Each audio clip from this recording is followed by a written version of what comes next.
अभी हाल ही में विगत 1 साल भी नहीं बीता है और बड़ी बड़ी घटनाएं ऐसी हो रही हैं जिसमें 2 घटनाएं जो है पूरे देश को शर्मसार कर रही हैं। एक मुस्कान वाली और दूसरी सोनम वाली।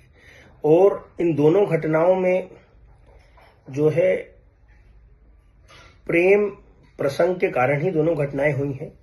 सबसे पहली घटना की अगर बात करें तो कहीं न कहीं अपने प्रेमी जोड़े के साथ मिलकर के लड़की ने लड़के को मरवाया। दूसरी घटना में भी यही हुआ है। तो शादी करने के पहले माँ बाप और लड़की और लड़का इन सबको पता होता है कि हमारा बच्चा क्या करना चाहता है, किससे विवाह करना चाहता है। कोई बाल विवाह थोड़ी हो रहा है 14, 15, 17, 18 साल के लड़का लड़कियों का। ये परिपक्वता की अवस्था में विवाह हो रहे हैं। 25 साल 30 साल की आयु है। और जब स्वाभाविक सी बात है कि सबसे बड़ी चीज यह है कि ऐसा तो असंभव सी बात हो सकती है कि लड़के के माँ बाप को, लड़की के माँ बाप को पता ना हो कि अपना बच्चा क्या चाहता है। तो इसमें सबसे पहली गलती होती है उन प्रेमी युगल्स की जो अपने माँ बाप को सच्चाई नहीं बताते हैं।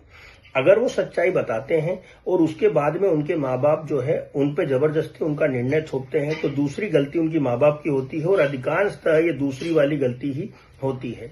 इसके परिणाम स्वरूप क्या होता है, या अगर वो शादी कर लेते हैं अपने मन चाही बिना मन के, तो उसके बाद में या तो कुछ ऐसी साजिश रचने लगते हैं किसी को मारने की, किसी को करने की, या तो जिंदगी भर लड़ते झगड़ते रहते हैं।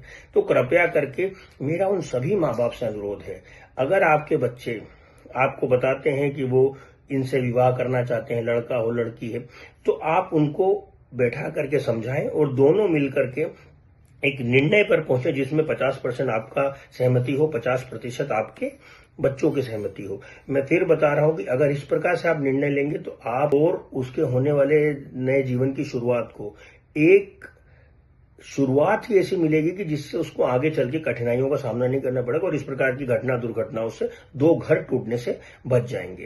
कृपया करके आप लोग अपने बच्चों को फ्रीडम दें, उन लोगों से बात करके उनके निर्णय के अनुसार आप लोग उनको विवाह करने की अनुमति दें। और एक और चीज क्या होता है, कई बार हम लोग जाति, समाज, इन सब चीजों में बढ़ चुके हैं।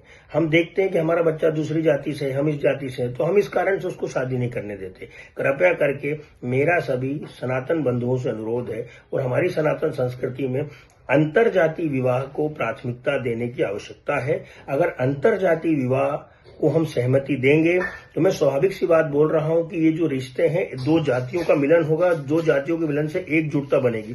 तो जाति जाति में जो ये विभाजन हो रखा है, ये विभाजन भी दूर होगा और 2 जातियों का मिलन एक शादी के कारण होगा और ये दोनों की सहमति बनेगी। तो कृपया करके आप अपने बच्चों को उनकी राय के अनुसार और आप दोनों की 50% सहमति के बाद ही आप शादी और विवाह में जो है निर्णय लेने का करेंगे। अगर आप एक तरफा निर्णय लेंगे तो उसके परिणाम इसी प्रकार से आएंगे। तो कृपया करके हमें हमारे समाज में अंतरजातीय विवाह को प्राथमिकता देना चाहिए। इससे हमारी संस्कृति, हमारा समाज बहुत मजबूत बनेगा।